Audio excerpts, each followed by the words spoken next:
Hello, beautiful, wonderful people. Welcome to Session 0 recording of Frequencies. This horror, actual play, and audio drama is about fighting creative fears that manifest in different ways. We brainstorm our characters and briefly talk about the show in this Session 0, but some character details and backstory stuff changes between this recording and our canonical first episode. I also want you to know that the subject matter of the show is so very personal and heavy to everyone in the cast. These creative fears are all things that our performers actually brought that they themselves feel and they wanted to, kind of address and think about in this setting when we're all together. So don't worry, we were checking in with each other all the time and very consistently with very long debriefs and very, extensive building up into episodes. Everyone knew what they were getting into before each session. And again, we all trusted and loved each other a lot because we brought things that we actually thought, was scary. We brought things that we ourselves were dealing with. Some of the content warnings that you should all be mindful of whilst listening to Frequencies are violence, self-harm, anxiety, loss of agency, depersonalization, capitalism, oppression, claustrophobia, and helplessness. This story is a horror. It's a frightening tale, but it is so incredibly cathartic. We hope, anyway, and it was to us. So please take care of yourself, as we did to each other.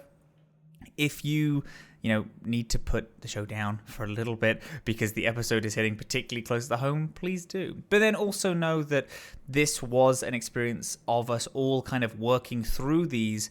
So maybe that in itself might help in some way. But regardless, I hope you enjoy the show.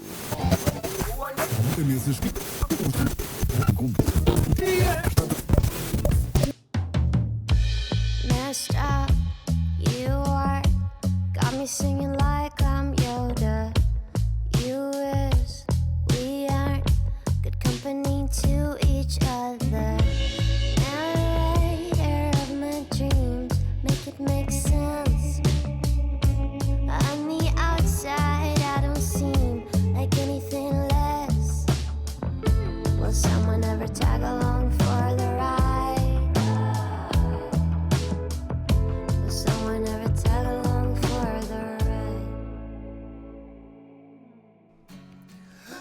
Hello, beautiful, wonderful people. Thank you so much for coming to the Session 0 of our new show, Frequencies. We are going to do some character building. We're going to do some character questions. But first, let's start by introducing our, oh my god, so beautiful star-studded cast, starting with myself. The most important star. The most important star, the person who matters the most. You're here to listen to me. That's why I spoke. Stars, but first let's talk about me. Oh, shut up, me in despair. Not dark, but beautiful and terrible as the dawn. Stupid. It's giving Graham Norton a little bit. It's giving Graham Norton? Yeah. This show's done. No, fuck you all. We're done now. No, we're done. Come back. Graham, don't leave. I cannot have this energy in the studio. I cannot have a You call bit it out and now called it's a thing. Like, Graham that's- Norton. you I do it will yourself. die. No, absolutely not. Hello, beautiful, wonderful people. Welcome to the last thing I will record with these people. My name is Robin. My pronouns are they, he. He is grand, but I have max level in they. God, you're a nerd. Oh my god, thank you! Introduce yourself right now. Oh, shit. Oh, You're in my house now, baby. Consequences. Hi, everybody. My name is Sloan, aka Art Plebe on the internet.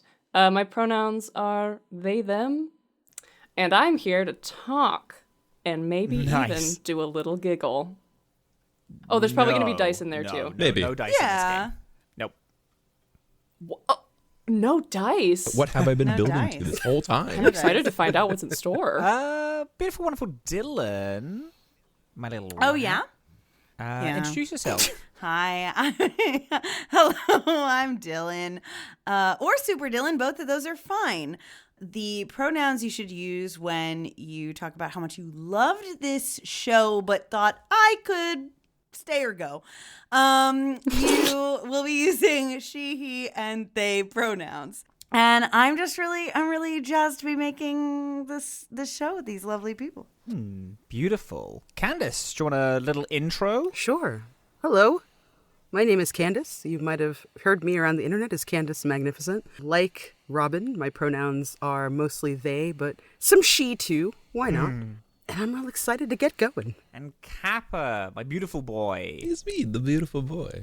Hi, my name is Kappa. Christian is okay too. Most well known on the internet as the Kappa Chris. I use he, any pronouns. The he is there for your comfort. Delicious. I love that we're hostile to this audience. Yeah, it's good. Yeah, fuck those guys. I'm into it. This is for us. You're Please just keep here along for listening. the ride, dear listener. It's an honor for them to listen. Do you know what I mean? How did you even get a hold of this candid phone call between me and my friends? Yeah, we just introduced It's a ourselves to treat. each other. How are you listening to Yeah, this right it's an now? honor for you. How did you find us? Delete this. And then download it again because I'm pretty sure that helps out the algorithm. Yeah. That's exactly. Please delete and re-download. 5 stars. Don't ever listen to it. Get out. 5 stars, absolutely unlistenable.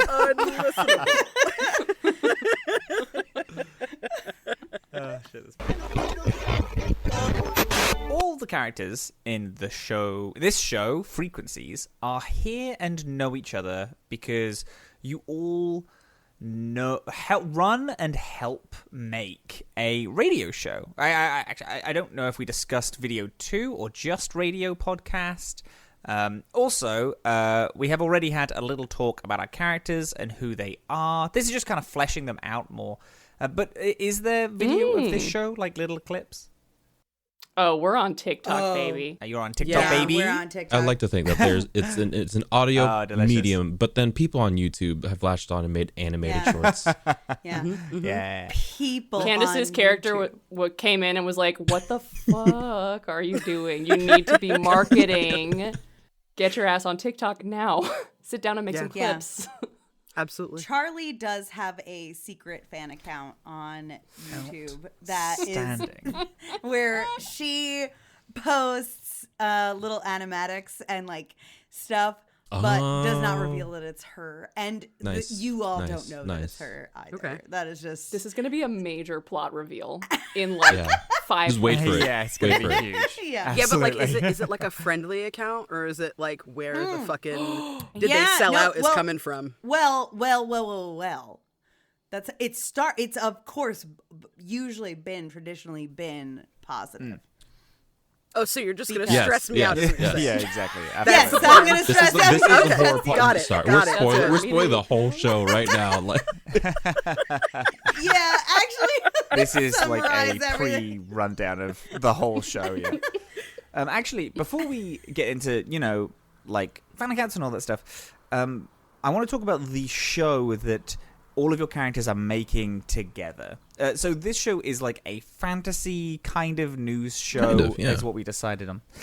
It's a show where we take real-world topics and kind of put this fantasy spin Hee-hoo. on it, right, as a way to talk about them. So everyone collectively, does this together, but specifically, it has this Midnight Gospel, Tales from the Magic Tavern kind of spin on it. And specifically, so Sloan, your character, who's the host. Yes. Yeah. some of us. Yes, So yes. we all made Yeah. this Just show asking in college, about the correct? origin of the show and how it got started. Yeah, exactly. The origin, who do we think is the first person who came up with this idea and pitched it to everyone else? Well, I think it was a little more organic than that. I know that my character was in like the radio club because you know how like at least where I went to college, they have like the college has a radio station where like folks who want to learn how to DJ can go in and like, you know, spin for a little while at their time slots. And I think my character was just like, yes, of course I want to learn how to do radio. I love radio, and was like super into it. And just one night did a bit where they brought in a friend and pretended that they were like some sort of fantasy sage or something, and was just like, tell me about your studies or something like that, something ridiculous like I heard that your carriage crashed into the science building, like something that happened on campus that they just wanted to like make fun of on air. And then it kind of just got like a life of its own. Like a bunch of people came up and were like, that was actually, you know what? I'm going to make it more realistic and say that it was like maybe like three people came up to them and were like, that was so fucking funny, man. You got to do that again. But for a college radio station, 3 people that is like is fame. everyone. Yeah. 3 people's fame. And then they just like kept doing it, and it kind of just got legs, and then they started spreading out, and then with the help of other folks who came in, they spread more. But yeah, that's probably, I think that's the origin. Delicious, love that. Yeah. With people, you know, coming up and saying, oh my god, this is the best ever. Dillin, we know that your person is someone who does, you know, tech and all the sound and things. Do you think you were like the second to join? Before Candace, do you think the pair of you joined at the same time? Yeah, I think so. I do think I came on second. We did go to the same college. Yes. And I did work at the radio station doing behind, you know, sound tech and stuff like that, and setup, and like, you know, when you sign on to do the college radio station, like I was the person that was like, no, actually you do have to sit still for a minute and learn how to operate this thing, because I am going to have to leave you alone here, and like you can't just do whatever you want. But I think that it was just like sort of the initial like feeling of the bit caught on, where like occasionally in the background of your show where you were doing these bits with your guests, you would hear me in the background like grumbling about some sort of tech issue or whatever, and I like the techie became like a little bit of a character almost on the show, and then like became like a thing where like the techie got like a fantasy flavor, and like the mechanic, you know, of this. Yeah. yeah, exactly. And so like whenever I was heard in the background, that would stay in. That would get broadcast. And so then when you decided to go off on your own, I think I was probably the only sound guy you knew. Yeah.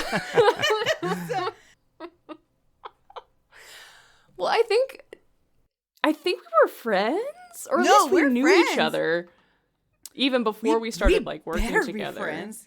But you still made Charlie interview, didn't you? Yeah, 100%. Yeah.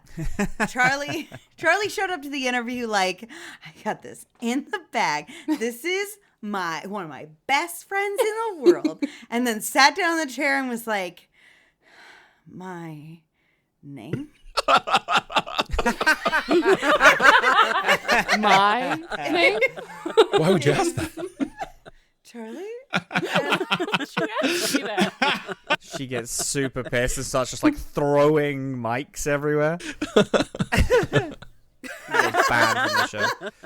It's the reason why you had to go off your own, because the university was like, you have to leave, please. She's wrecked it so bad.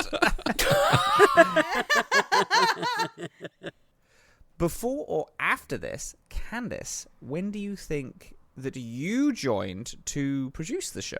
So I think that Victoria knows Sloane's character, like just from being out and about, karaoke, very much a mainstay at karaoke and like different parties across campus. They always have flyers. They always used to have flyers whenever you'd see them, they'd have a flyer for some new shit that they were trying to like get people to go to. Like they eat, sleep, and breathe promotion. Yes. So I think that's like who Vic Thank is. goodness. So like the second that Victoria like hears like the buzz starting on campus, I feel like they were like, I know those jerks. What are they doing? Trashing studios? You guys need to rein it in. You need to get a grip. No, this will not do. You have something good.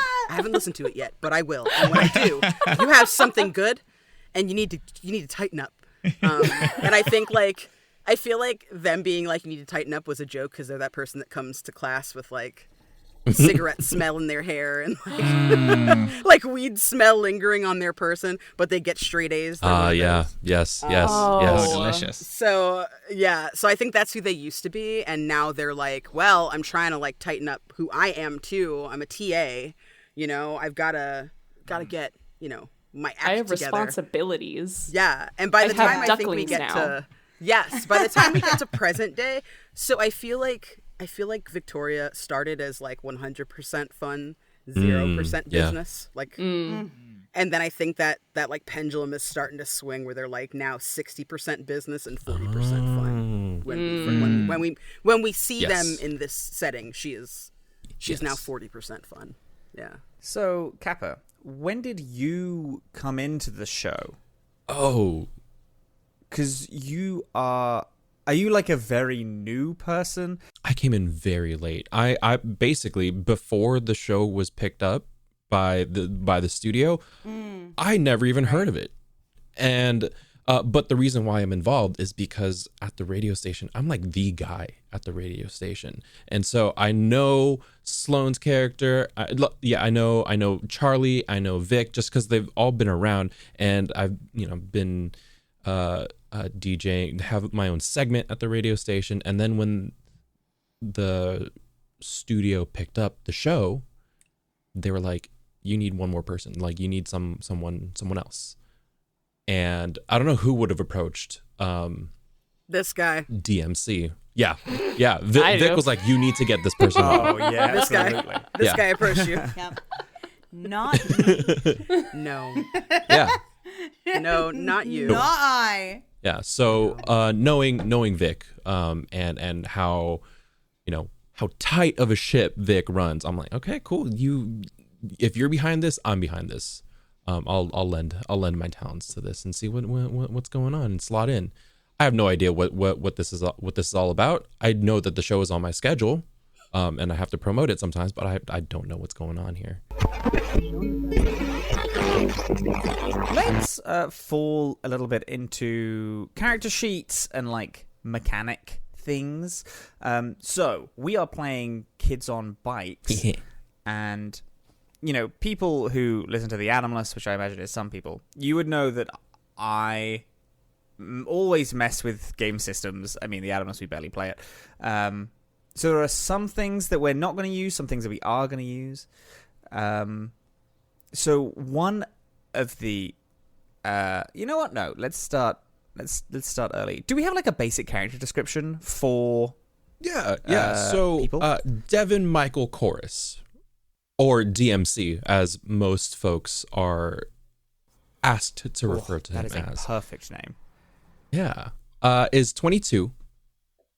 Maybe a little bit on an accelerated path in his studies as the show was coming out. So he's on track to launch his career right after whenever the next semester ends or something.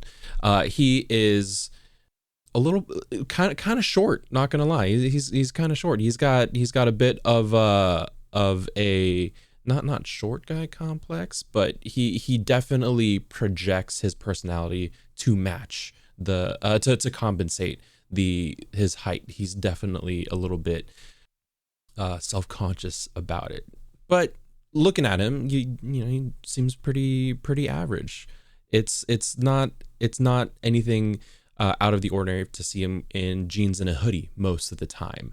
His hair is short, cropped to the skin, and his facial hair changes every now and again. Sometimes he's rocking a chin strap. Sometimes it's just the mustache. Sometimes it's the 5 o'clock. Sometimes clean shaven. It's because he wants to practice with those sponsorship shaving commercials and all Delicious. that stuff. So Love whenever he's whenever he's offered a new product package, he's like, all right, I gotta try this out, make a new facial hair. Manscaped loves this guy. Wow. But Devin Michael Kouros uses he him pronouns. As I said before, we're using the Kids on Bikes system. The Kids on Bikes system has like an age range bracket of child, teenager, and adult. And we've already established that since this is a pretty heavy horror game, and there'll be a lot of horror themes, we've decided that everyone is playing an adult. So everyone is at least 22 and above. Mm-hmm. However, I'll say because this is also, we're just playing a game, people can pick the child or teen boons. Child has quick healing, and the teenager has rebellious ability. An adult is you're skilled in one task.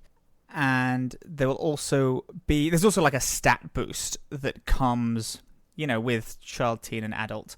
But then after that, everyone picks 2 strengths. And they get 1 flaw. DMC, do we have an idea of strengths and flaws? Or do we even have a trope, actually? A trope. Yeah. So Kids on Bikes has archetypes, and I felt that the popular kid archetype sort of just matches DMC's whole shtick, mechanically and flavor wise. Beautiful. Do they have strengths? Yes. Under the archetype, lists lucky as a strength, and so I'm going to go with lucky. Beautiful. And I believe you get 1 extra as well, so you get 2. Oh, okay. You get cool under pressure, easygoing, loyal, skilled at blank, or healthy. I'm gonna say skilled at games of chance. Oh, because you can be totally. Love that. I'll say dexterous, skilled at whatever involves okay. hands. How else is he going to manscape his face and the rest of his manscape? Exactly, yeah. Landscapes by juggling knives. Yeah. It's so fast they don't even notice. At fucking sonic speeds, just squeezing out theirs.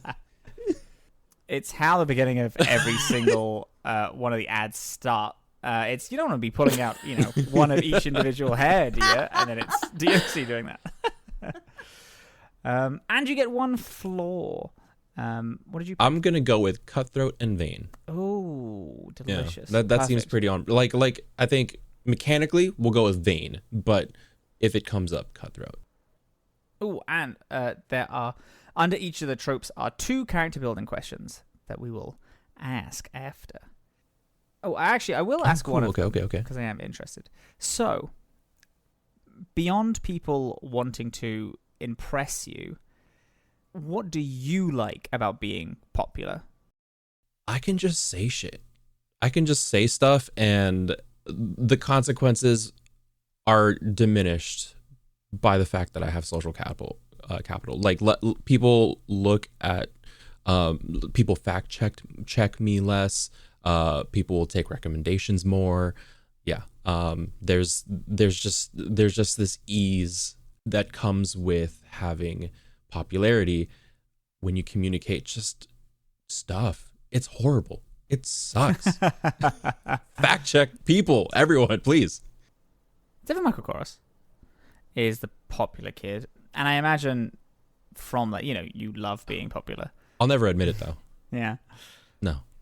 How did it feel that there was another show that got more popular than you?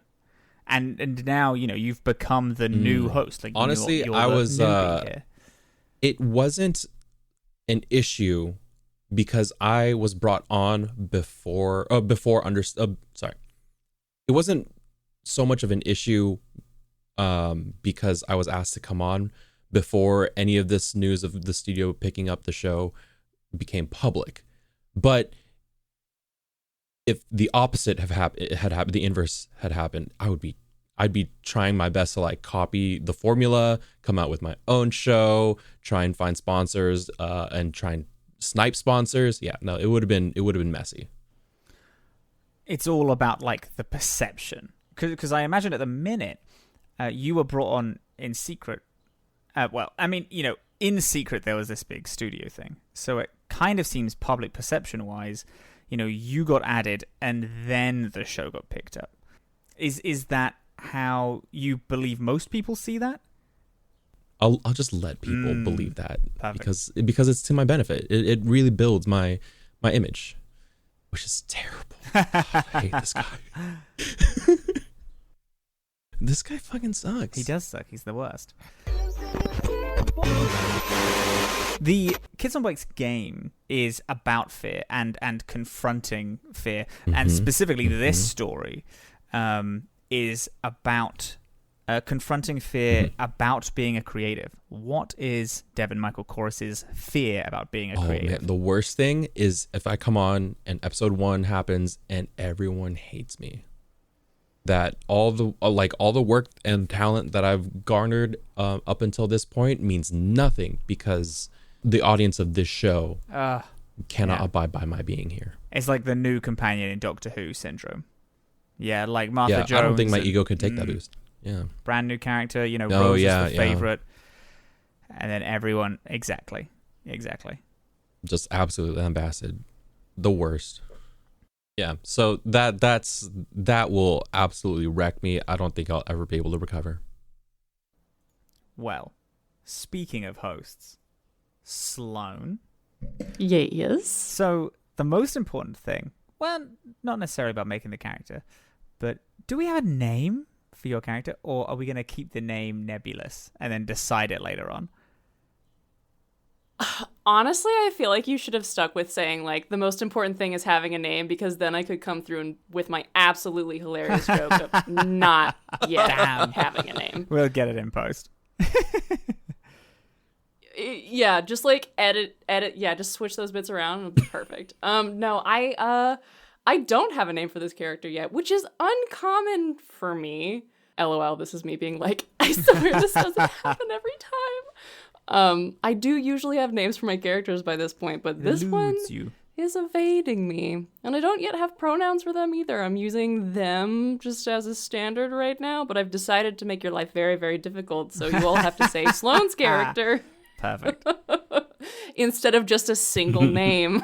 So sorry. No, I love it. It's great. I love the mystery of it all. Thanks. It's my curated aesthetic. Now, without a name, pronouns, do you have an aura or a description of this nebulous character? Or is it more at the minute, you know, they're this shadow of someone? They're definitely a shadow of someone at the minute. But I was able to find one of the, oh gosh, what are they called? Archetypes? Tropes within the Kids on Bikes books that I liked. And I am actually playing the one that is listed right above Kappa's. It is the overeager enthusiast. Oh, which beautiful. Is heavy on charm and very light on flight. Yep, that's my guy. Perfect. Yeah, because I think the vibe is that this person got into radio because they just, like, suddenly became very, very interested and then took, like, some of their previous loves, like improv, and also probably no small amount of, like, fantasy book and movie intake, and just smash them all together one night with a friend for the laughs. Beauty. Yeah. So, for suggested strength, Yes. you can pick 2. You have gross, intuitive, lucky, skilled in blank, treasure hunter, or you can pick any of the strengths that exist. You have 2 to pick. It is so funny to think of a high charm character having the gross suggested strength. But I think for this one, I'm going to go with intuitive and also treasure hunter. Intuitive huge. lets you spend an adversity token to ask. I get to ask you a question about a person or something in my immediate surroundings that you have to answer honestly.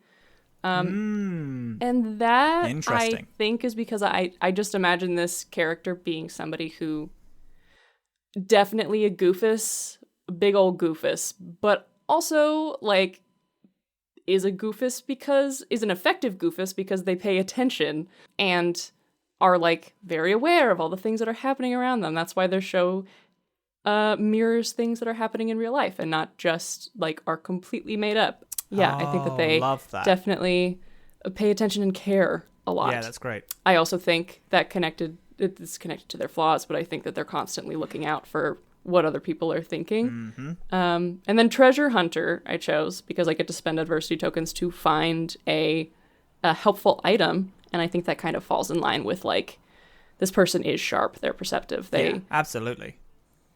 and they're a little scrappy, Little a scrap. little scrappy, little scrap'ems. Does that come into the flaws of like insecure? I don't know why and you would. stuff? I don't know why you would say that. Yeah. Why would I'm you just say saying that? random words. I'm just Why would you throwing even random say stuff it? No, that's absolutely 100%. They are very insecure, and I imagine a little bit oversensitive. Lots of big feelings. Lots of big feelings. Lots of very big feelings. With that, I would like to ask, when is a time that your flaws have directly negatively affected you? More times than can even be counted on all the digits on a human body. I think to this character, like, their life is kind of like a continuous string of missed opportunities because of... Hate that. Yeah, Awful. yeah. Because they're very, like, passionate about things, and they are consistently picking up, like, new and widely varied interests. Sure. And, like, sinking a bunch of time into them, kind of on that constant, like, sort of ADHD yeah. cycle of, like, just finding something that's interesting, honing in on that, spending hours and hours and hours looking into it and getting good at it, and then kind of stepping back and being like, oh God, I suck. What is everybody else thinking of me? And then, like, putting it down because of the voices in your head. Awful. So I think just like there's so many times, and this show actually stands out to them and is like critical to them because of that. They spent one night doing like a stupid thing. It wasn't a thing that they had like worked particularly hard to make. I mean, it was formed based on skills that they had acquired, but it wasn't something that they worked super hard to script out. It was just like, oh, we'll just do this thing. And then it just blasted off. So to them, it's like, there's so much pressure to maintain that. Which brings us to our second question.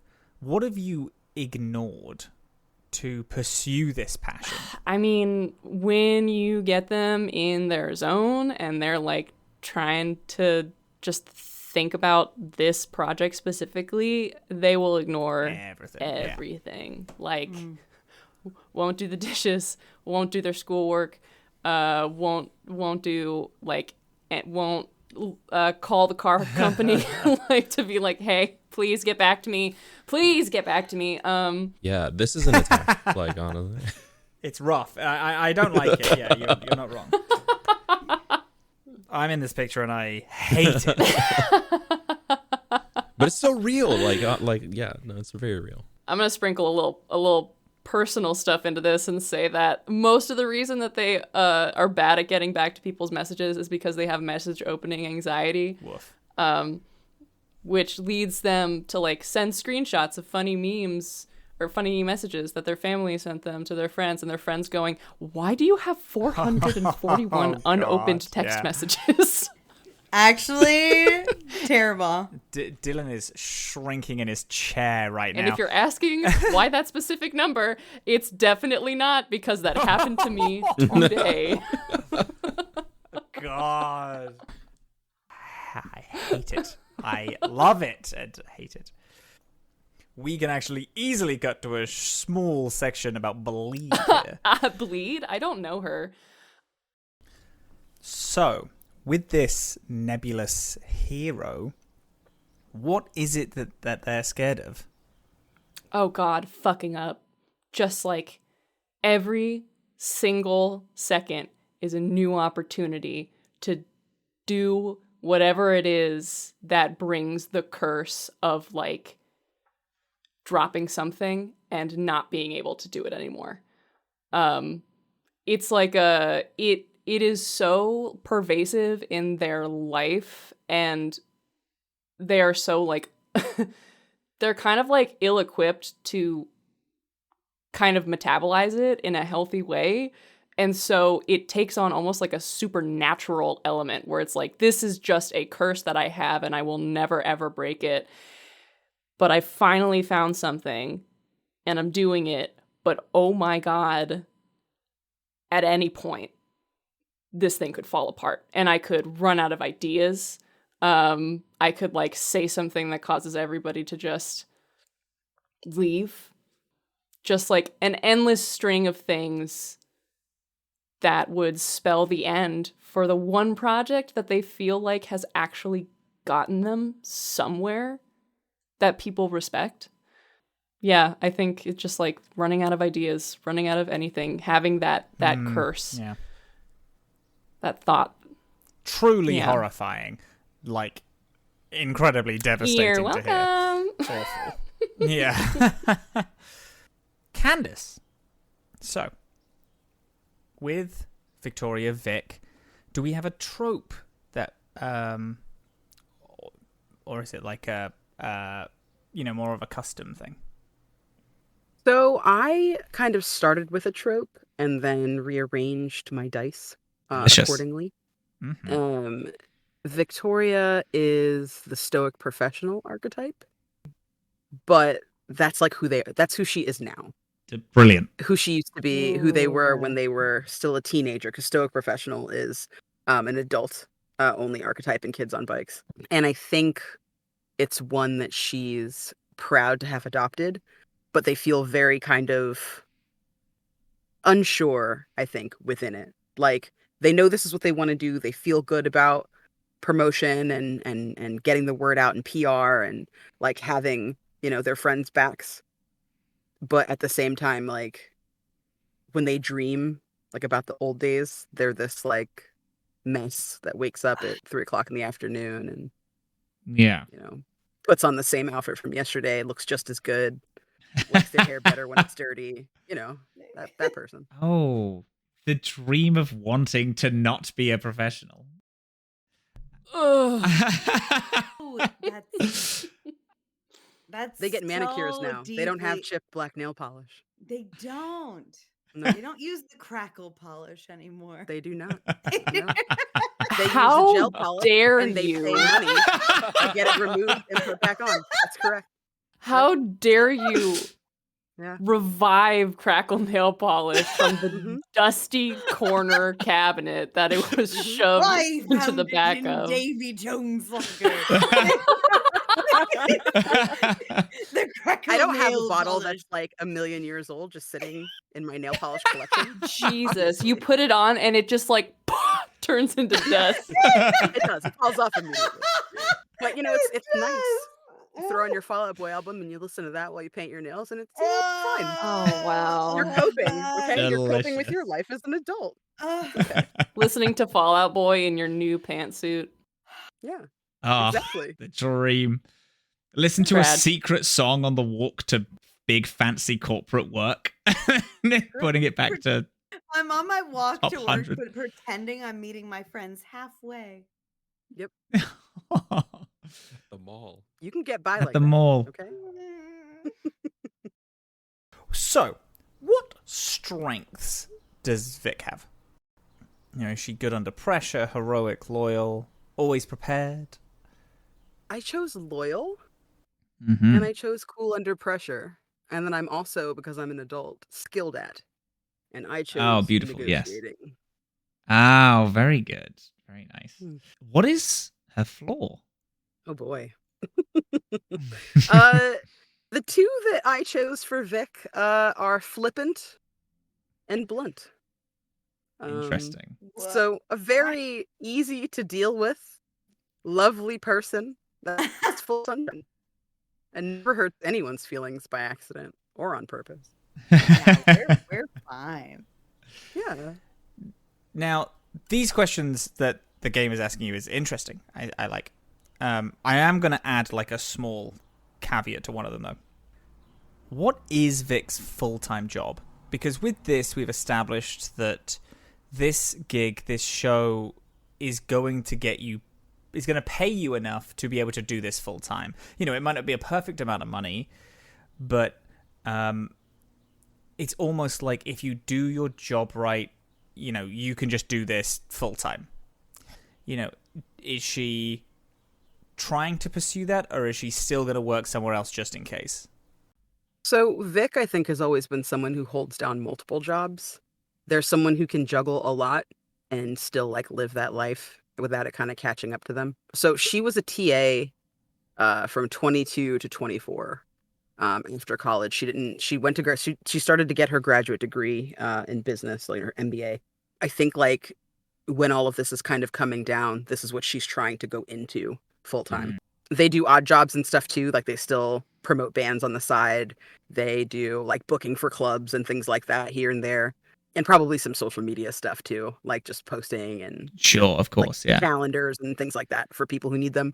But this is really what they're trying to do full time. Like she's really trying to go out there and make this happen, you know, not just Beautiful. for themselves, but also That for their actually people, like for their leads crew. pretty seamlessly to the next question, which is to what extent do they enjoy the work that they do?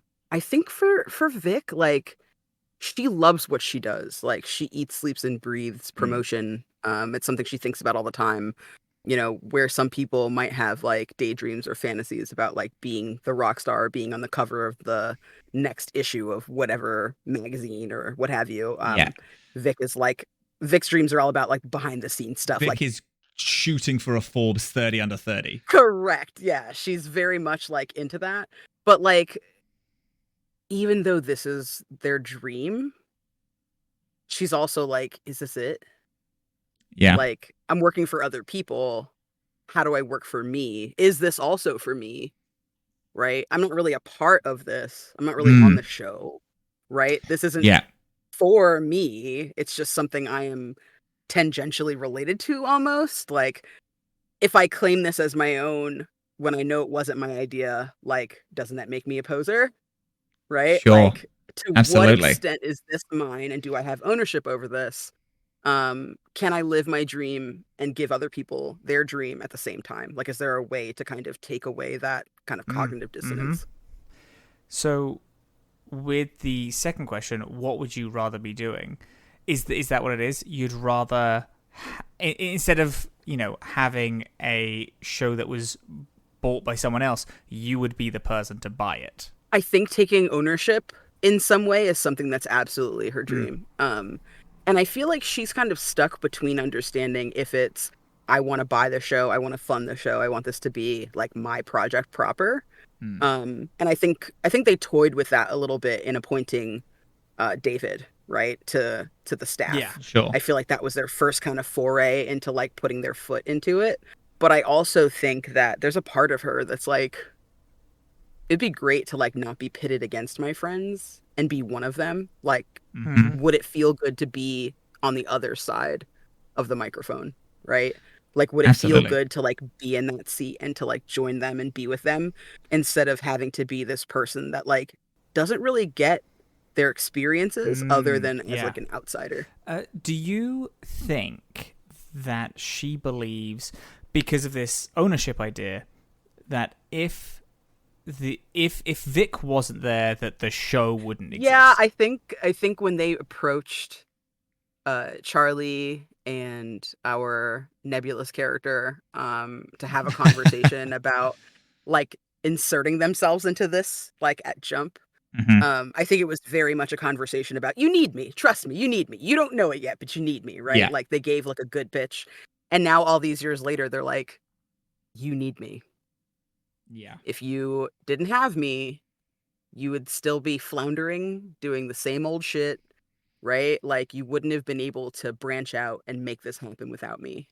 And like it or not, hard ass or not, you've changed so much or not, I'm here and we're doing this. And like, listen to me, right? Like I think that there's very much, now that everybody's older and everybody's coming together, Victoria is 24, so she's the eldest. And I think like there's a certain amount of shut the fuck up and listen, but these are also people that knew her when she was a disaster. So I imagine it's probably very hard for them to see her as an authority figure, even though they're working real hard to get that done. And you're right, they do have a punk rock inspired business wear collection that they wear each day. They have a very fashionable vape Beautiful. pen, okay? Their THC pen that they use all the time, even though they're never late and they always get their shit done. They're usually a little jazzed. Right. Last but not least, what is Victoria scared of? Selling out. Selling out to the man specifically. The man. Yeah. Selling out overall. For sure. They're at a place now. They're in the MBA, right, program. There's a bunch of like dude bros in every class with them. They're horrible. Like she keeps getting invited to like strip clubs, which like she likes that. They want to go, but not with those guys, No. right? Yeah. Like it's Right, horrible. Wrong audience. It's trash all the time. Like it's bad. Like she leaves class and just like hightails it for her friends and hightails it for the show, and is kind of at this place where people are talking about like business ethics, and she's like in these classes and she's learning about these things and she's TAing for younger, up and coming minds of business, and a lot of it doesn't jive with who she is internally and what their beliefs that they carry every day are. And they're like, there has to be a better way, but at the same time, like we live in a capitalist society, so Yeah, of course. Do you think that she holds so hard onto that because it's almost like one of the last remnants of who she was, is that kind of anti-capitalistness? for sure. Yeah. And I think they very much feel like when that like dignity is gone, because to them that's their honor, right? That's their nobility, that's their Yeah. dignity. And when that's gone, they're just a shill, right? They're just some shithead that like wants all the money, right? And that's the last thing that they want to do. Like it's more important to them to love what they do than to make a lot of money, but the more money they make, the easier their life gets. And they're kind of like, ooh, Yeah. this kind of sucks a little bit. But also, look at this cool thing I just bought. Isn't this awesome? Have you tried my Oculus? Not the Oculus. Wow. Not the Oculus. I'm going to close my cupboard that has an Oculus in it.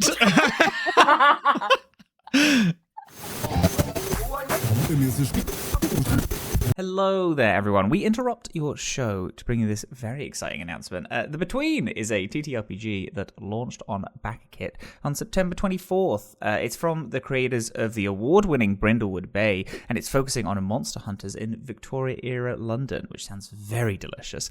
It's inspired by the TV show Penny Dreadful, British horror classics and graphic novels like From Hell and The League of Extraordinary Gentlemen.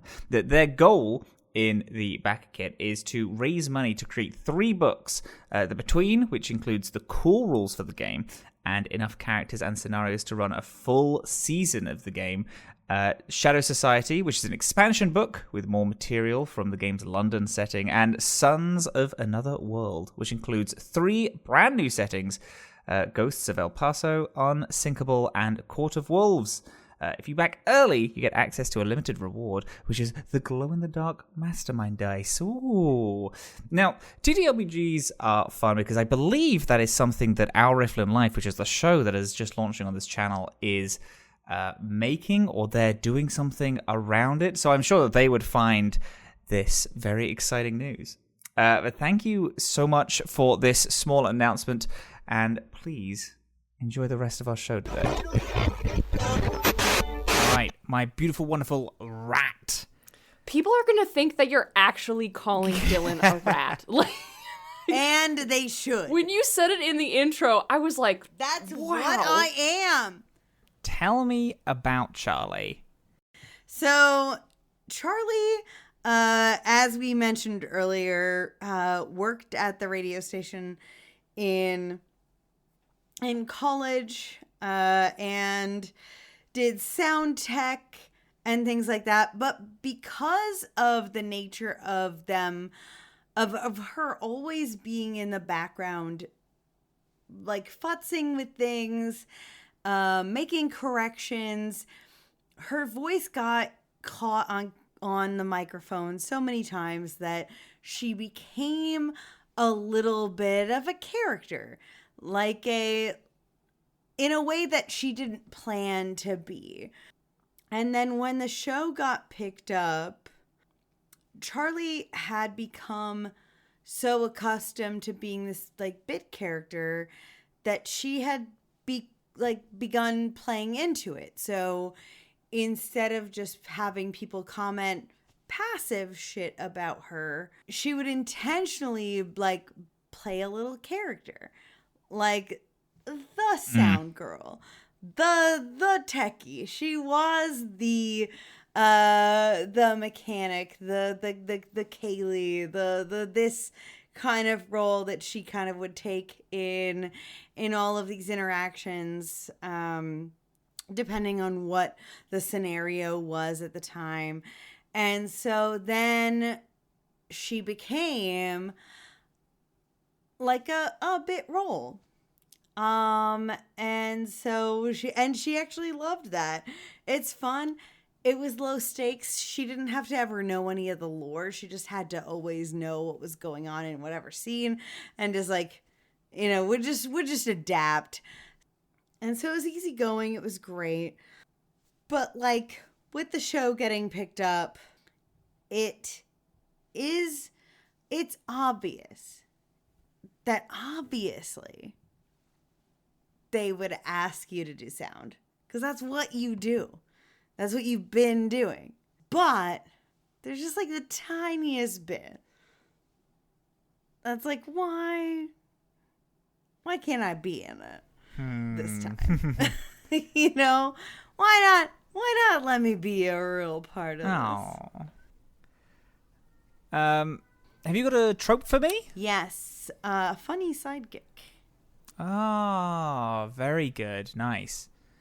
So the suggested strengths are gross, heroic, etc. Which one of those inspire you? Yes, easygoing and protective. Specifically protective about the show itself. Magical. Because regardless of what I feel about my role in it, this is the best thing to ever happen. Yeah, sure. I will not allow it to go down.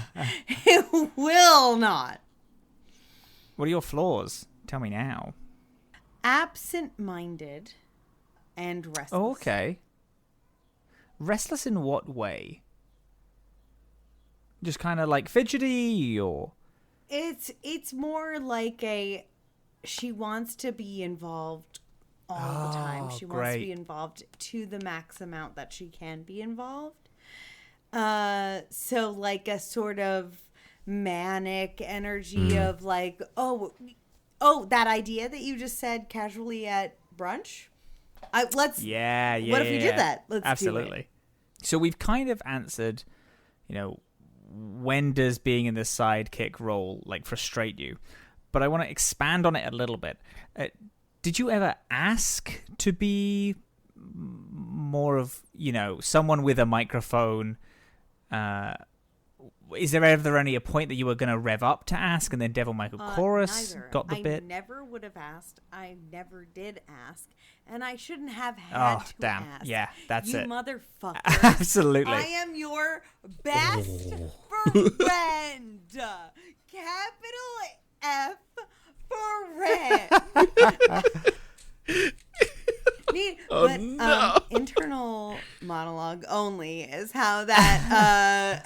is where that lives.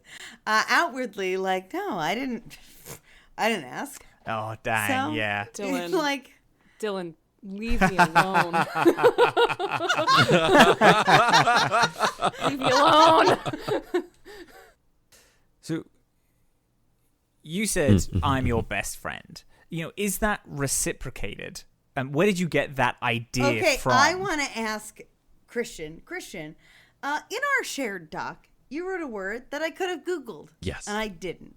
Incongruous. What does it mean? Hold on. Where do I should have Googled I require it. context because it could mean a couple of things, but usually it's like there's a little bit like a disconnect there. So the full thing is that in our little shared doc, it's that Charlie has beef TM for being passed over for the host slot that DMC has, and the comment is that is this one-sided? Like, is the beef one-sided?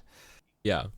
I would divert to what you would want, but I do think it's more fun if you don't have the same feeling. Ooh, like yeah.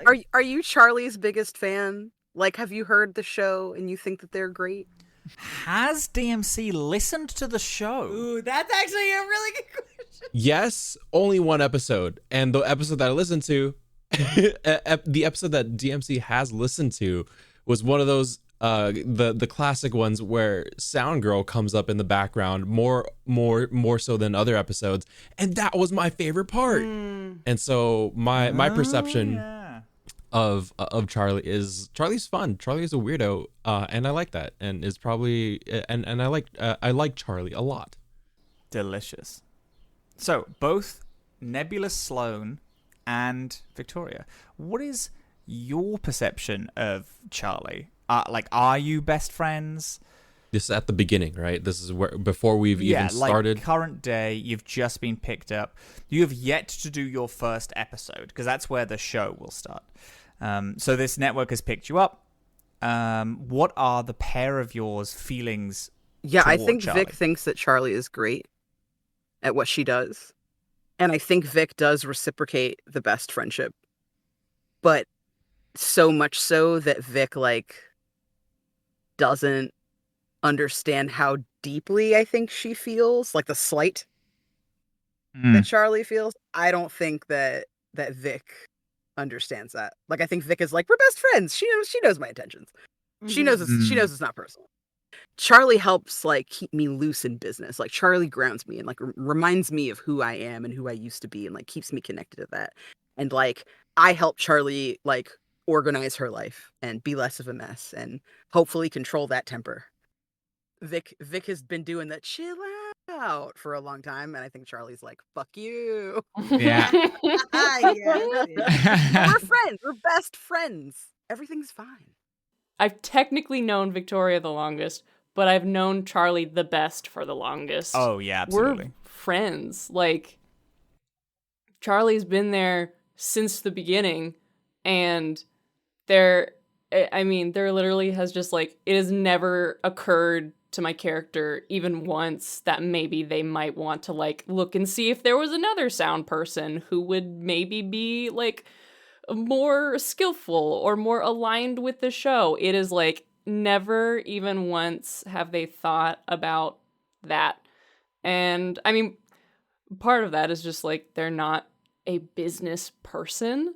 They're not, like, optimize. And I think that the other part of that is just that, like, fuck yeah, they're friends. Like, Charlie's been with them through thick and thin. I do think that, unfortunately, my character is so in their head that it probably didn't even occur to them to, like, think about how Charlie would feel. Didn't even think about it. Like, fully wasn't even on their radar. I think that the best friendship is reciprocated. And I also think that maybe my character doesn't do a great job of being a best friend. Mm-hmm. Because they're so in their own head about their own shit. Beautiful. Beautiful. Can I add, though, to that Charlie's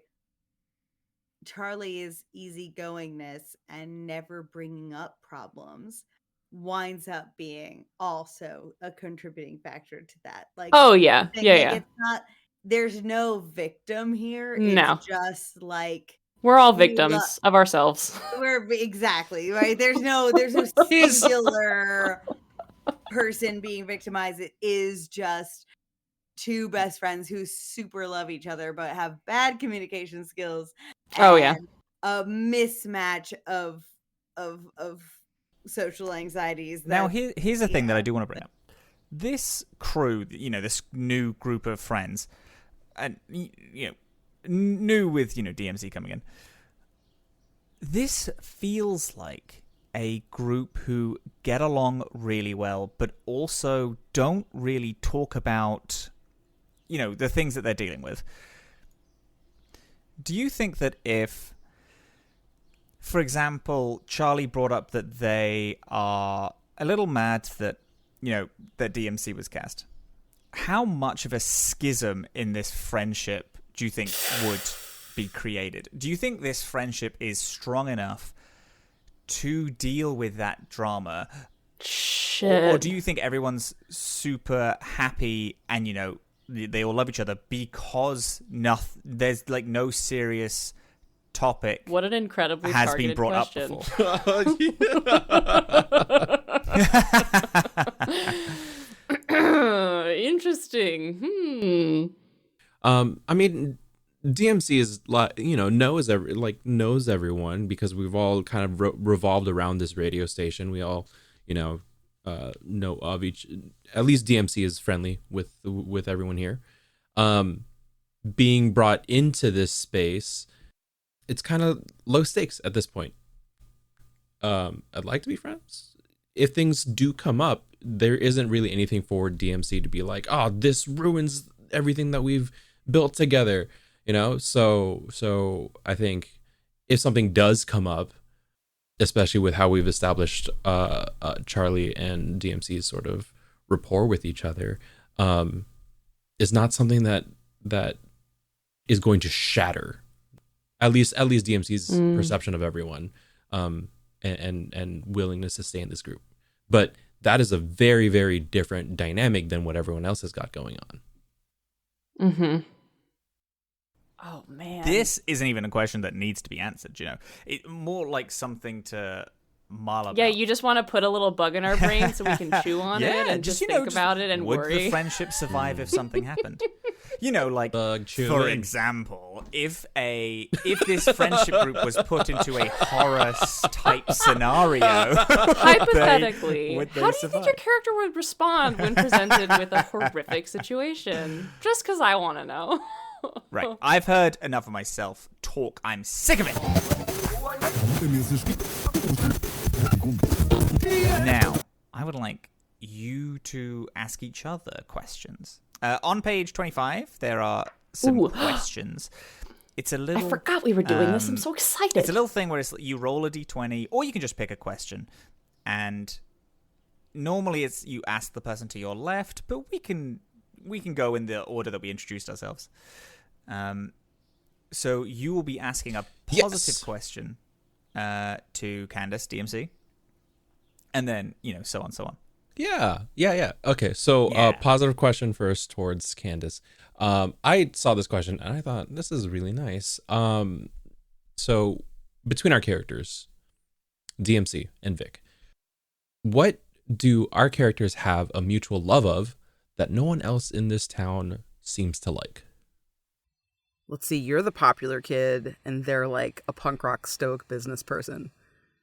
So in my head, I'm like, it has to be something that I'm either embarrassed by liking or you're embarrassed by liking. Oh, yeah. I was going to say K-drama. What did you say, Kappa? K-dramas? Because of K-dramas? I was thinking like K-drama, like when you said embarrassed, I was like, what is something that people are that Oh, what you wouldn't expect at a DMC to like Yeah. fucking love? I'm thinking like Yeah, I'm into K-dramas or something. Yeah, Yeah? for sure. Because I feel like Vic would love would love the drama of it and like the romance and stuff. Okay. But they're Okay. also like not into what's popular and what's cool, and they're kind of having a moment outside of our city.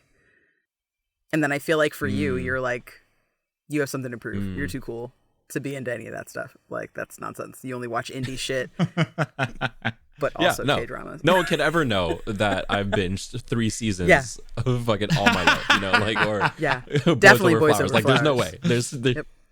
People can't know this. Yeah. Is that a thing that the pair of you know about each other?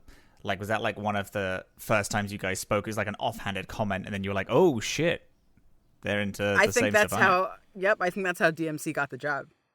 Like, I think I was impressed.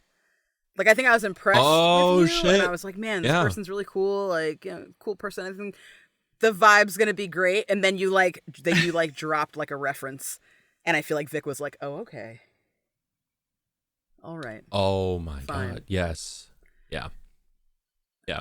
I repeated a line that I don't think anyone has ever caught on was from this show, but you did. I was like, man, it's so much better than the anime. Don't tell anyone I said that.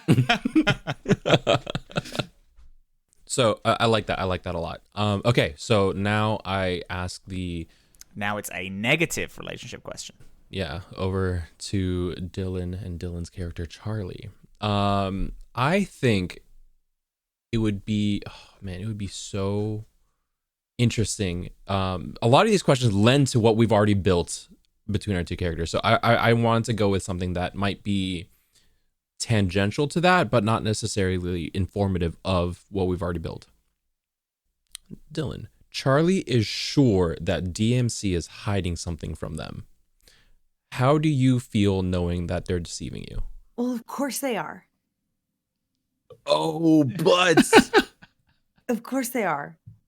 They swoop in here. Your best friends are like totally smitten. Yeah, it's all you. And that's great and everything for the show. And I'm so happy for the show. And I'm not gonna go to my best friends on a hunch. You know what I mean? Like I need like something. Like I need a screenshot. I need like a little smidge of an audio record, something. And then I can tell them that their new perfect best friend is not as perfect as they think. Oh my and I'll- God. Jesus. You do a great Robert De Niro. That face was Tom, you crazy. went on a The face vicious you just made, monologue about. that was nuts. The first question, Charlie is here like, fuck this guy. I know it's I also something. like the fact that I don't Charlie it's something. I don't know Yeah. what it is. know what it is. It's just like they have That's- a vibe. You know what I mean? And you know, in like a few years they're gonna get cancelled, and you're gonna Dylan be was so like, we validated. need clips And you're like, you're to trying promote the show. Whatever comes to mind, whatever you feel inspired by, you make them. You make whatever you think is right. Go with your gut feelings. Go. Amazing. I don't need to give you guidance. I trust you. Well, now I'm gonna force you to have a relationship question that is positive. Fuck you. Toward DMC. Charlie knows that DMC will one day Yeah. die, and that's very positive. Positive.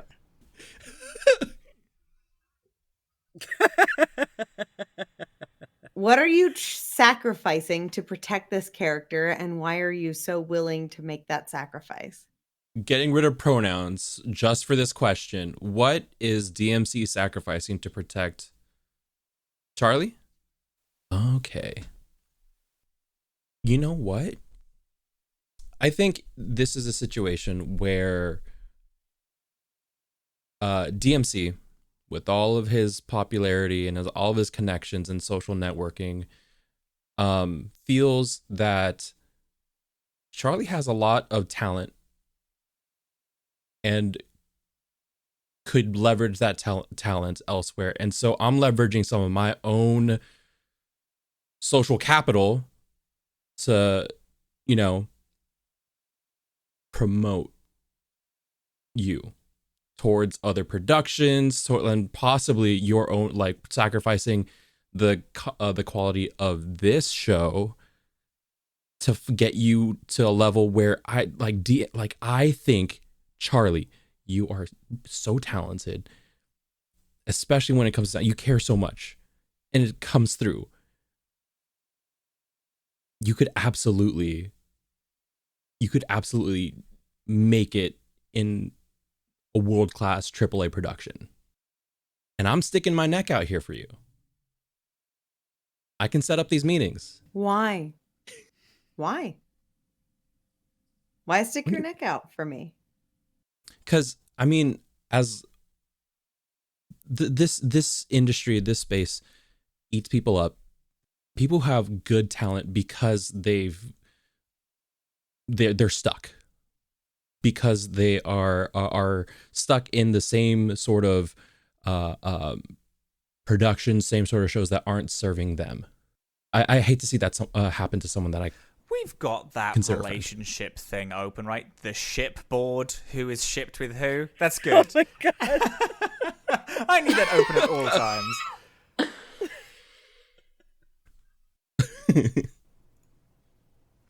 And now we need a negative one for Nebulous Sloan's character. Yes. What does this character have that you want to take from them? What do you have that I want to take from you? Their brother. Fruity. Get that shipboard open. It's gonna sound positive at the beginning, but I'm gonna twist it. Don't worry. I trust you.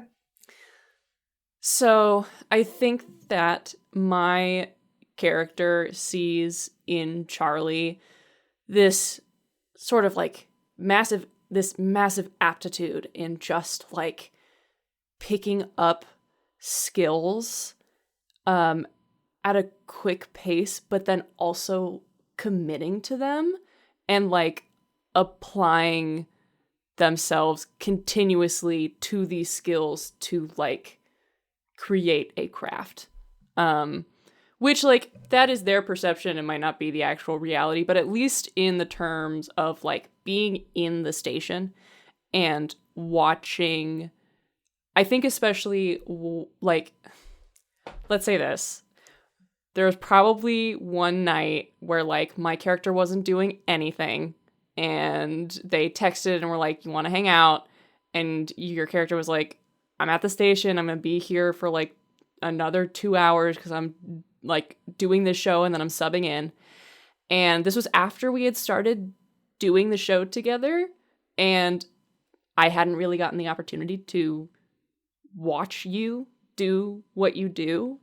And they were just like chilling in a chair in the tech booth, looking at their phone. And then they like looked up and actually paid attention to what you were doing and just immediately started thinking like, wow, this person is so much more applied and they're so much more consistent and they're so much more like intelligent than I am. And I wish that I was more like that instead of constantly picking things up and then dropping them.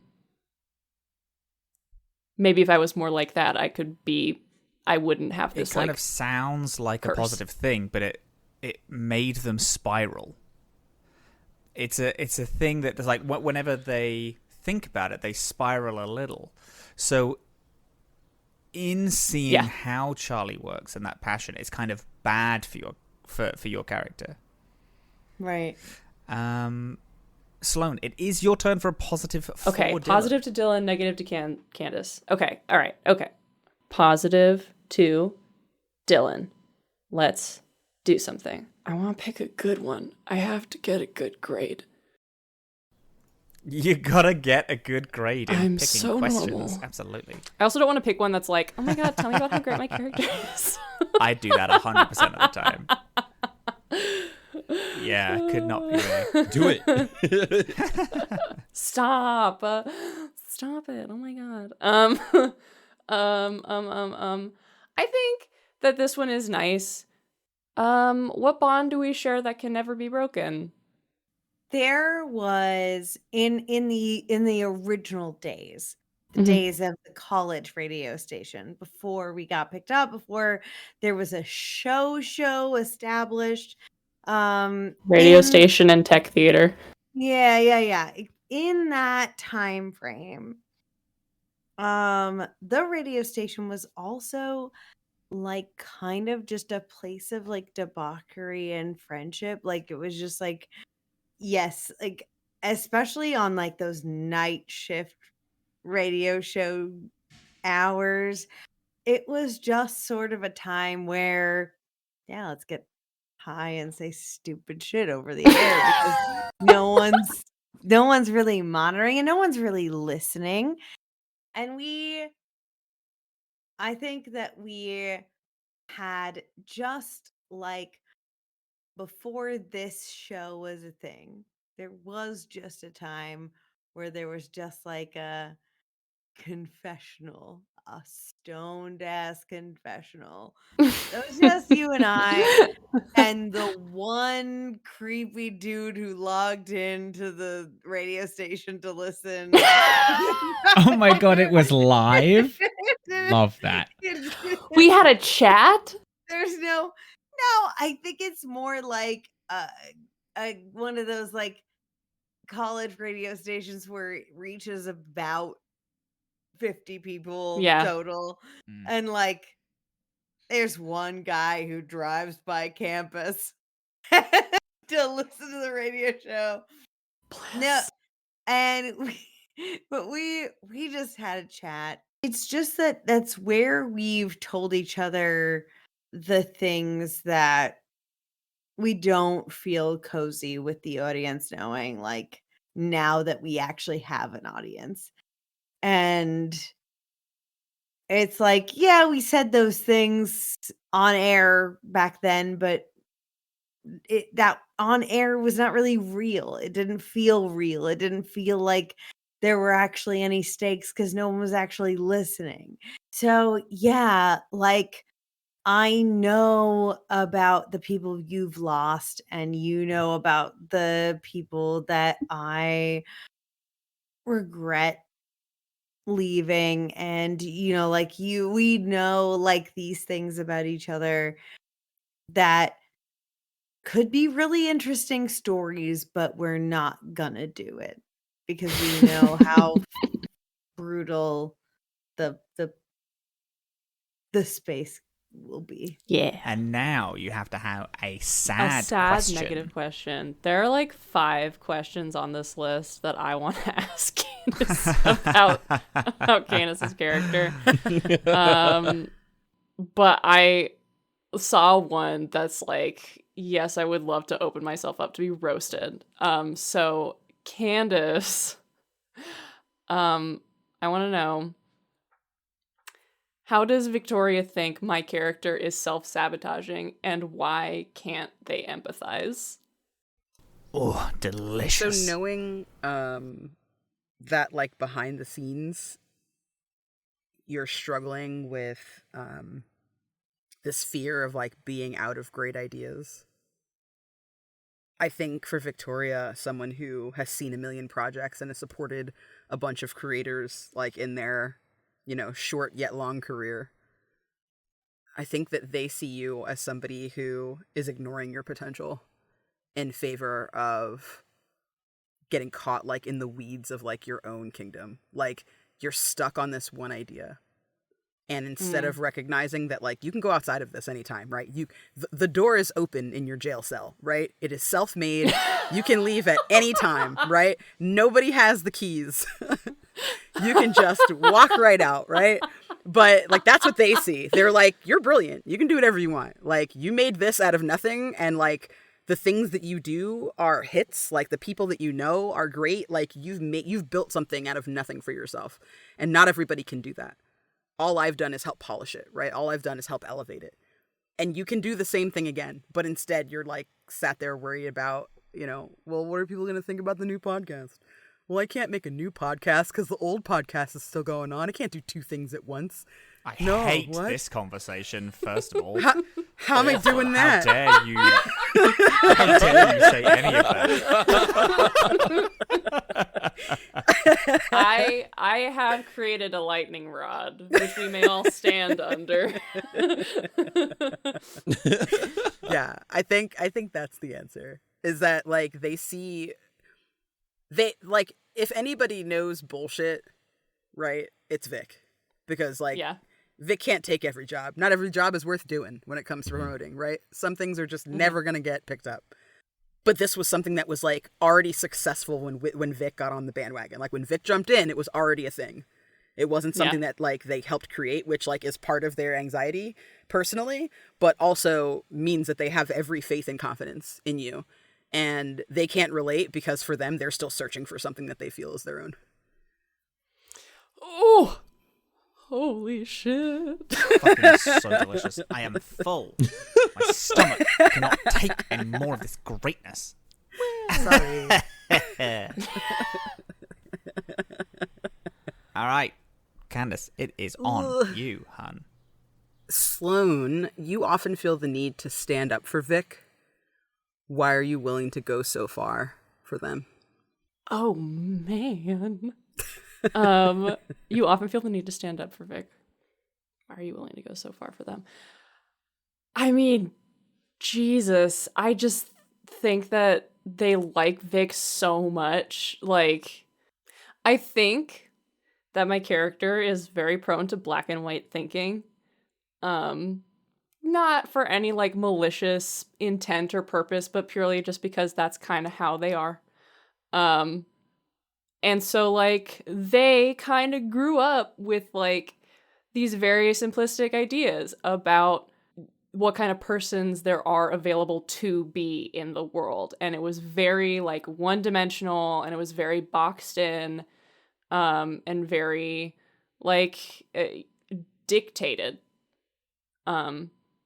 And then they went to college, and they went to a party, and they saw this person who was like dressed in this kick-ass outfit, like rock and roll, looked so fucking cool.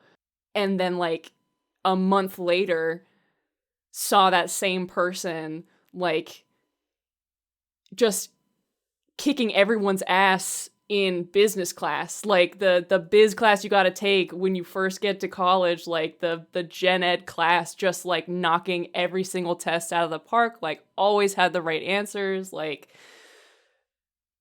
and always had their stuff together, like getting to know her and getting to see the way her brain works. I mean, they just think that Vic is like one of the coolest people ever, and really like open their mind to like the ways that people can be, all the different fabulous ways. And so like when people are like, oh, Vic's so stuck up, they're like, fucking what did you say? Excuse me? And I don't think that they're a particularly like, they're not like a fisticuffs kind of person, but like fully, if you say some shit about some simplistic shit about Vic, it's like immediately no. And actually, you need to think about your simplistic ideas about how people can be in this world, because that was a lesson that I learned, etc., etc. So, they're so great. Not to mention the fact that like Vic's helped them so much. The skill set that Vic has, in much the same way that like the skill set Charlie has, my character can only dream of. The skill set that Vic has, oh my god, same vibe. Man, Now we ruin it. I love that. Now be mean. Pick a negative. Okay, DMC. I think I want some problems. I'm gonna go with something that talks about problems. Oh, hell yeah. And we can have sweet and what spicy. dangerous Let's go. behavior has Vic recently started engaging in, and how could it affect you? Oh, Bitcoin? let me pull up I was gonna say, let me. A little NFT trading? I'm so tempted. Hold on, I'm pulling up line just really quick, just to make sure. You know what? No, I'm gonna. This whole show is a commentary on real life, right? AI. Shut the fuck up. Okay. Yeah. I'm going to take that Yeah, secret to my grave, like- though. Vic will never admit that they're using AI. That's almost as bad, if not worse, than the man. Yeah. I forgot. Like you're at the station one day, or you're at the studio one day, and I needed to come back, pick something up. I totally forgot like my earbuds or I don't know, something trivial. And I get back and you're working on something. You don't know I'm around. You got your headphones in. Over the shoulder, I see you on one of those. I don't even know, training websites where you train the AI, and I'm just like, deflate. I'll keep your secret, but from that point onwards, I might be vapid and self-centered, but I still respect art, you know? So Listen, you got to work smarter, not harder, man. Okay? yeah. That's all. Oh shit. Ooh, do you know what's terrible is that because Charlie is so averse to like getting to know you, she will not find that out, and it would actually like benefit her to find that out, but she just won't because she's Yeah. not. It wouldn't benefit you to know this secret. Yeah. No, stay in the dark. Now, interesting add-on to this question. Yeah. What type of AI is it? Is it voice-based?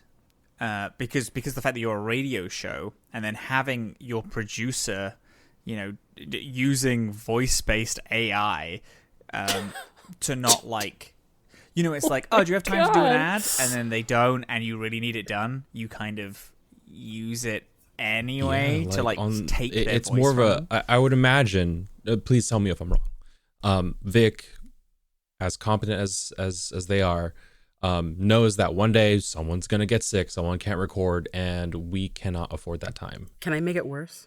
Yes, please make it worse. I'm so sorry.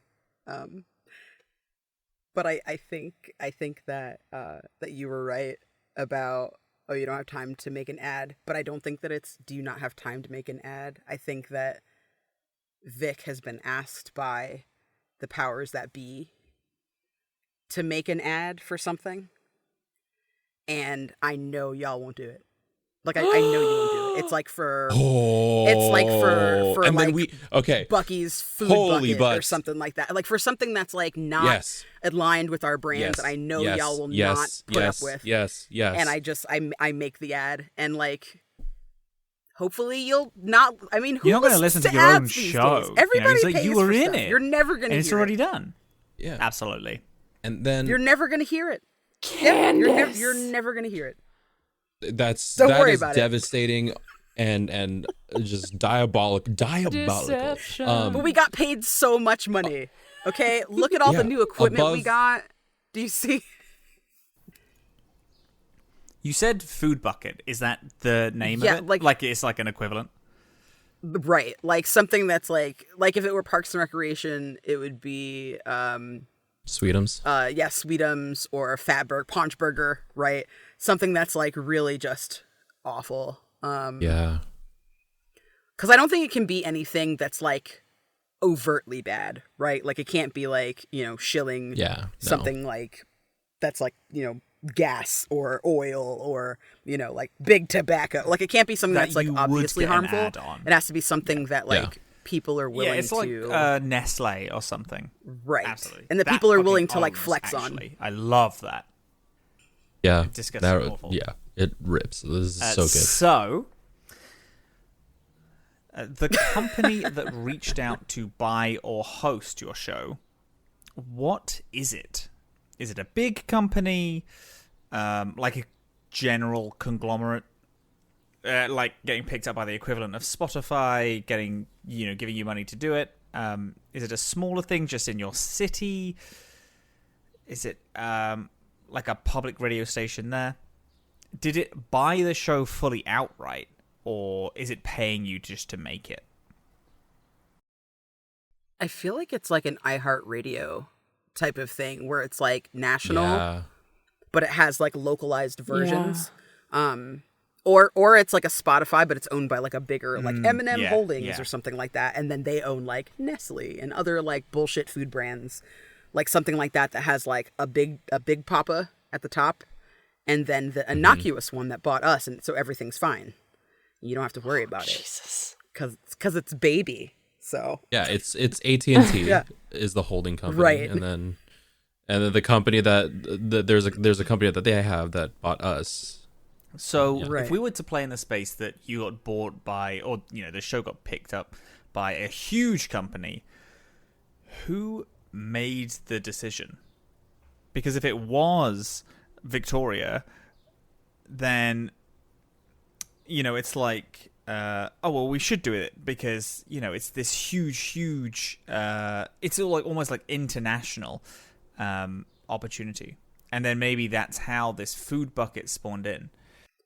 That's why I wonder if there's a middle guy, because I feel like confronted with going huge, just hearing like what Sloan is saying about their character and like what Dillin's saying about Charlie and like and everything with DMC, like I don't know that all of us would just be like cool, like giving into like the big dude right away. Like I feel like there has to be like a cushion that makes us feel comfortable, right? And then like the overlord kind of comes through and is like, hey, if you want that money flowing, you gotta help one of our other brands out. Our profits are low.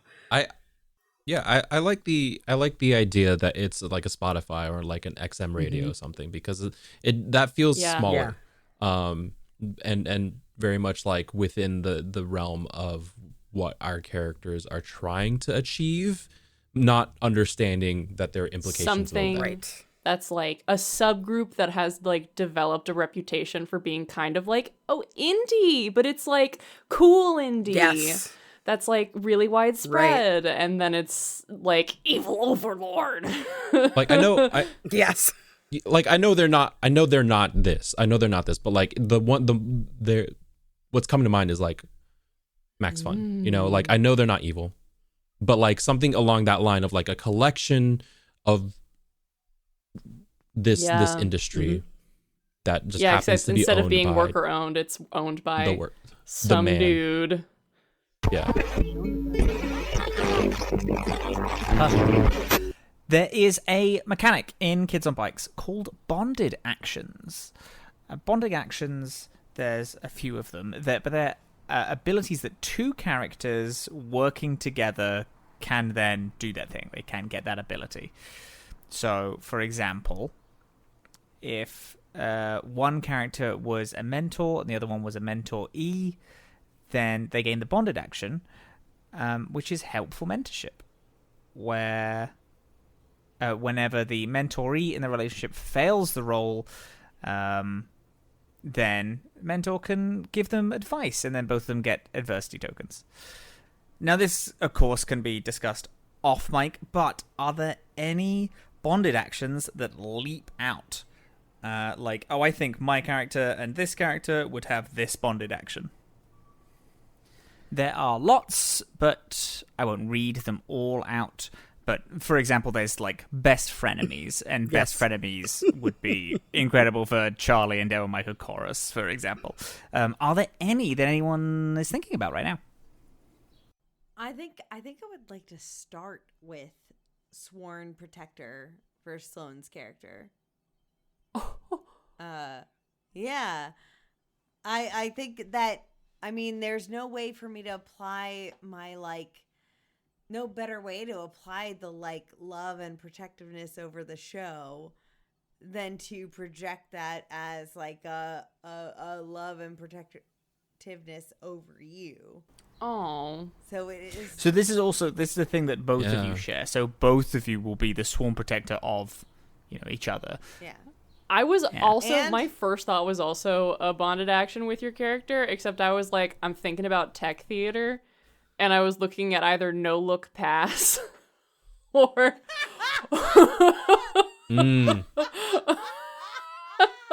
or I mean, it's really good. Essentially, you can throw an object to a character and they can catch it without looking or making a check. Which I was like, I feel like we've thrown.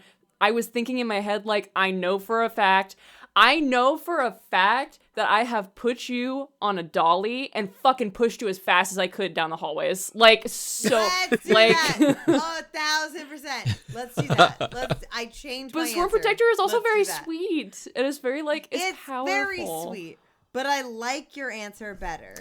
No look What is pass. it? No look pass. One character may Yeah, throw yeah, the other 100%. player an object that they can both easily lift. The other character can Yeah. catch it without looking or making a check. I also was looking at tag team for Victoria, except instead of it being physical fights, it's like if we're like shitting on someone, like in a verbal argument with someone. Tag team is when you're making a relevant fight check together, use either character's roll, then add an additional +3 to that roll. So essentially it's just like if we're like like verbally fighting someone or just trying to like, I don't know, coerce someone together. Not coerce, but like, you know, influence. A little charisma tag team. Well, there is Agree. the ability sweet So that one is talkers. sweet talkers. Sweet Yeah. talkers when making a relevant charm There you check. go. Either character can use their stat That's the and one. then add I skipped right 3. past it. Perfect. Yeah. I do love best frenemies for Devin, Michael, Chorus, and Charlie.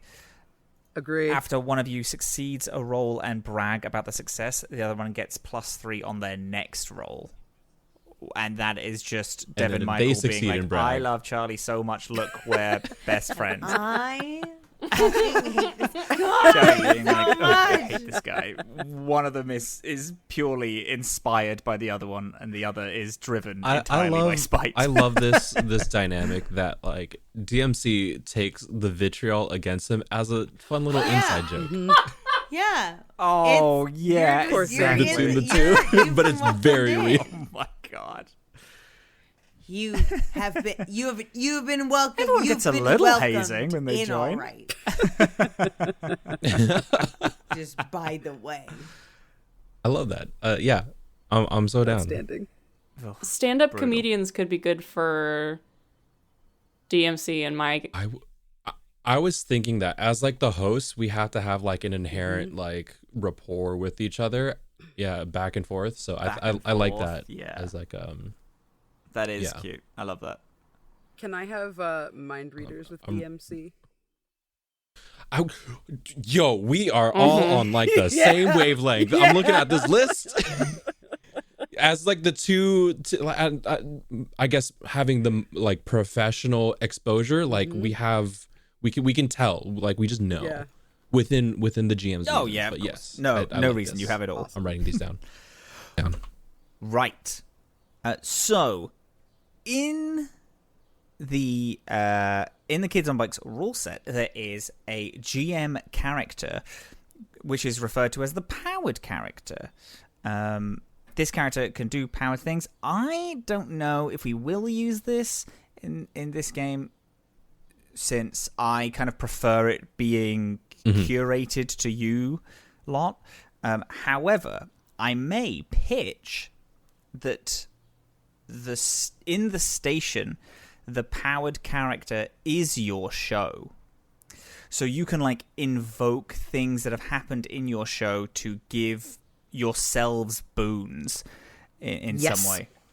However, also using it in some way to, you know, to stop or rips. cause haunted things to plus. happen to you. Can I? Hey, how supernatural is this gonna get?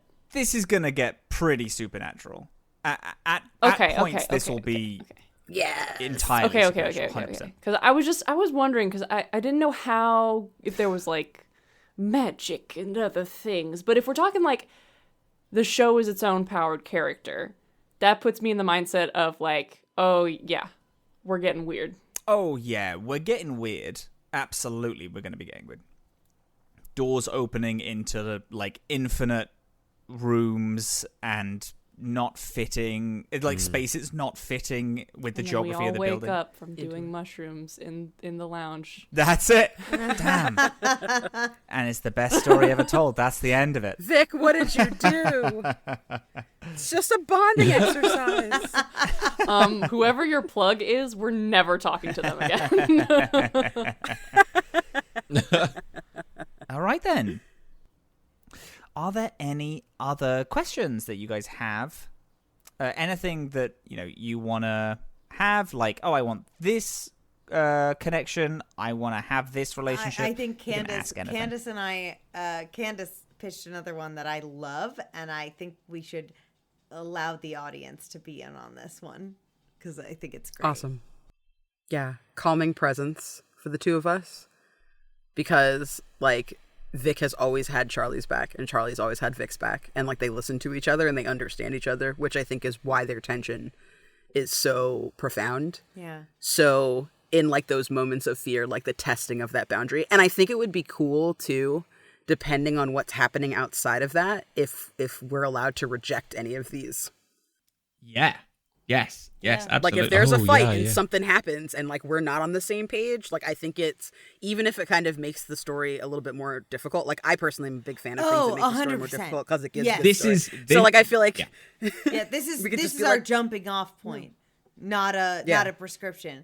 Yeah, and I think it's interesting, Charlie and Vic in particular, we're going to be able to understand each other in a way that like we're at the very least we're both not the talent, like we're both not the voices, right? Charlie might be bitter about that, but maybe when Vic is in the room, maybe not so much.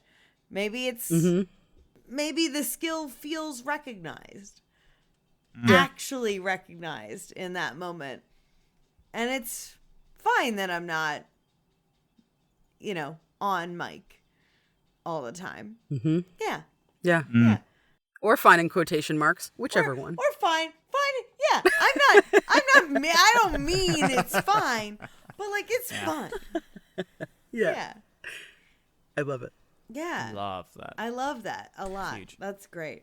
I do have to state for the record, because this hasn't come up yet, because we've managed to not talk about it, but I do have to state my character hates DMC. No way. Yes. Oh my God. A twist right at the end of recording. Hates them. So openly or secretly? So secretly has shoves it so far down. And like, oh my mean, God. Have you told anyone? No, not at all. Has not told God. a single person. All right. Has not told even Charlie or Vic. Is this oh man, is this like a historical thing, or have you like a first impression thing, or have you grown to hate DMC for everything that he is and stands for? No, I think it's worse because we did improv club together at least one semester, and we vibed, and my character really liked working with DMC, and it was like tight, like I love being like casual friends with this person. I love hanging out, we have a good time, we do a good performance, and then like the news dropped that to get picked up by the studio we needed another person, and that other person was going to be you. It was like yes. I don't know. Have y'all ever had the experience of like when you experience a moment of like abject fear, it feels like there's ice that like starts at your heart and then just moves through your whole body? It was like that. It was like a glass breaking moment. And ever since then, it just has been like God, I hate this guy. No, I understand this. It's like DMC is an arm's length person for most people, but now DMC is Yeah. a little closer than arm's length, and that Yeah. you can never admit Yeah. that you despise. Did Vic Damn. like do anything to like calm their nerves about this, or like because I imagine Vic had the deep Vic does not know about the hatred. before. No. No. Oh, the No, nerves. but had the deets about Just like general nerves about doing another big show. I mean, yes, I'm certain. I'm absolutely certain. But like my character was never fully truthful about what the actual issue is. And so like even with all the best advice in the world. God. I just feel like Vic knowing that this person was going to join the show ahead of time. I think Vic made the call. Yeah, Vic definitely made Was the there call. any hint that you were anxious about it whatsoever that Vic needed to manage? Or did you totally bottle it up? If I can make a suggestion, like y'all, like as a team, y'all know each other and you're friends, you vibe together, and so there was a call between the two of you to be like, Vic, we trust you to make the right decision. It is in your hands. I'm on board no matter what.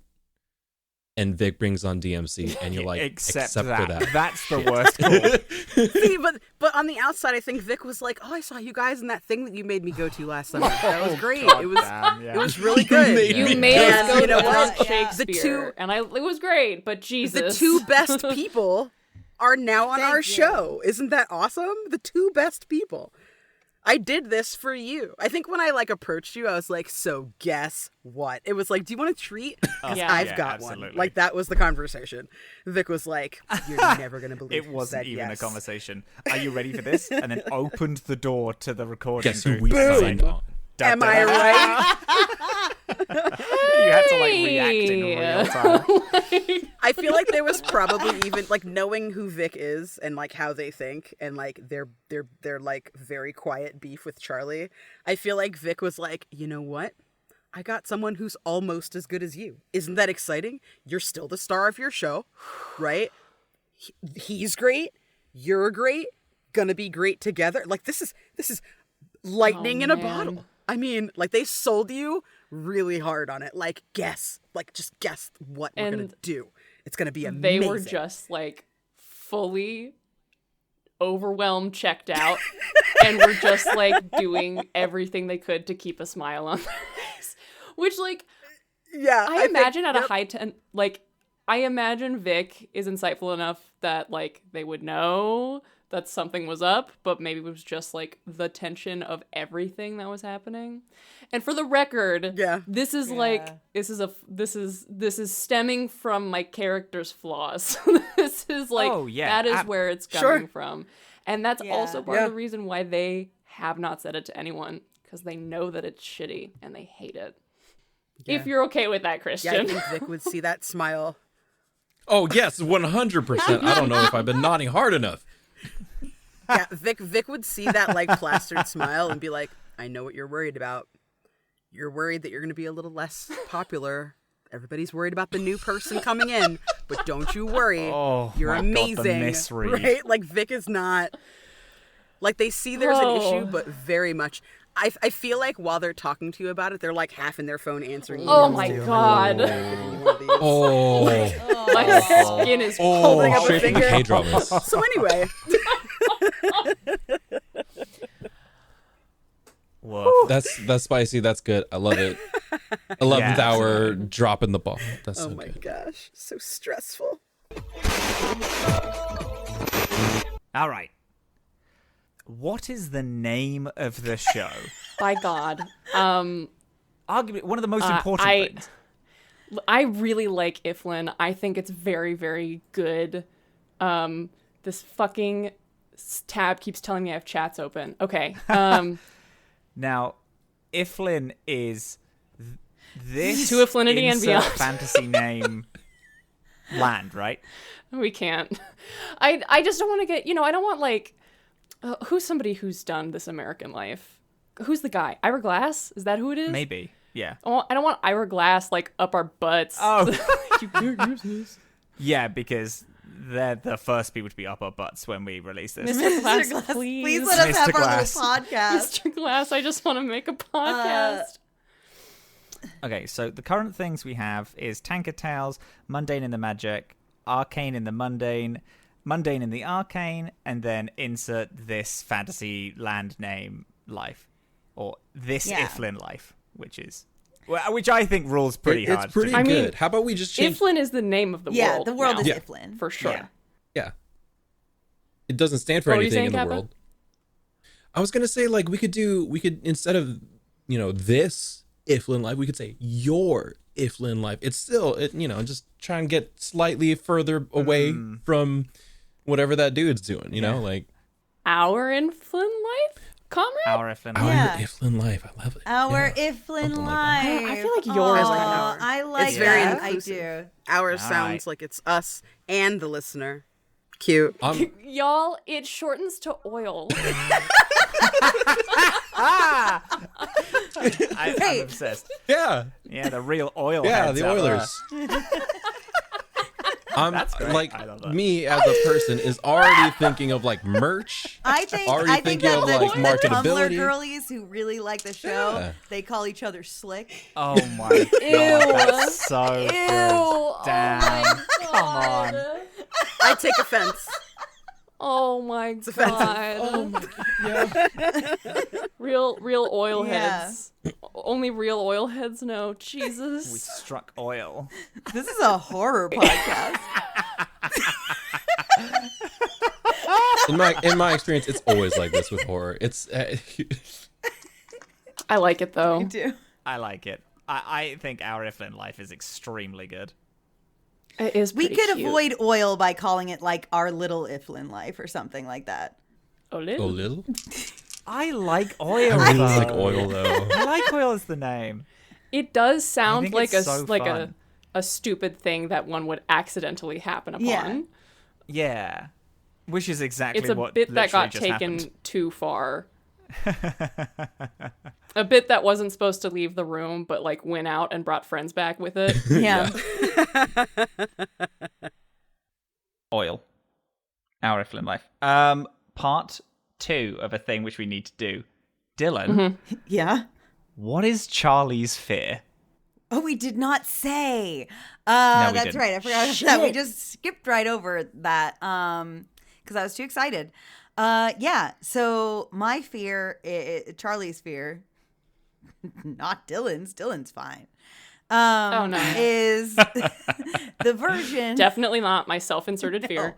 the version of me that exists in other people's minds. Horrifying. Yeah. Love that. Yeah. Delicious. We're not laughing anymore. What? No chuckles now? It's too real. Too real. Can't help but notice how quiet it got. I feel like this entire podcast is just gonna be that. Yeah. All of a sudden, I'm like confronted with 4 versions of me on this call. Like, it's It's hard. It's tough. We got it. That's it. Do you guys That's want it. We to did it. put these people that we made over the past 2 and a bit hours through horrific circumstances and see who they become on the other side? I'm gonna Ah! sue. I need Yeah. DMC to suffer. I need DMC to suffer. I've created a monstrous human being that needs to be have You his ass can't kicked. say that, but also I'm so say, excited. "Oh my god, they love Charlie so much. They're just so it's like they're so cute." That's the redeeming. We should love each other, but we don't. Yeah, And that's delicious. You just have to get trapped in an elevator together. it. Yeah, you just need to get trapped in a radio station Why for. would you fucking say that? We need to cut We need to that. cut We that, need to cut cut that it, because cut we have to use it.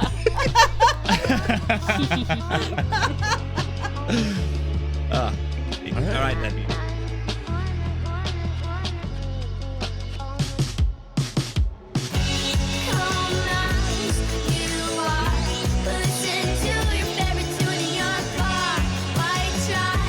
Change me now, time is but no time left. Now